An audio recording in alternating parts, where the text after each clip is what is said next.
মেহেরপুরের গাংনীর Kathuli UP member Azmail Hossain টুটুলকে গ্রেপ্তার করেছে যৌথ বাহিনী।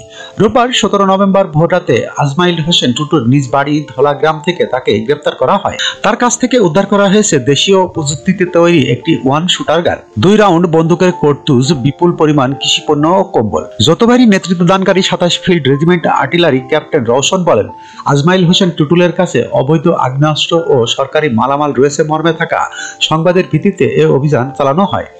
এ সময় তার কাছ থেকে উদ্ধার করা হয় একটি দেশীয় প্রযুক্তিতে তৈরি ওয়ান শুটার, 2 রাউন্ড বন্দুকের কার্তুজ, ত্রাণের কম্বল, সরকারি কৃষি প্রণোদনার বীজ, সার ও কয়েকটি সেলাই মেশিন। আজমাইল হোসেন টুটুলের বিরুদ্ধে অস্ত্র আইন ও সরকারি সম্পদ আত্মসাতের অভিযোগে 2টি মামলা দায়েরের সাপেক্ষে তাকে গাংনী থানায় হস্তান্তর করা হয়। যখনকার খবর তখনই দেখতে চোখ রাখুন সুন 24 টিভিতে। চ্যানেলটি সাবস্ক্রাইব করুন।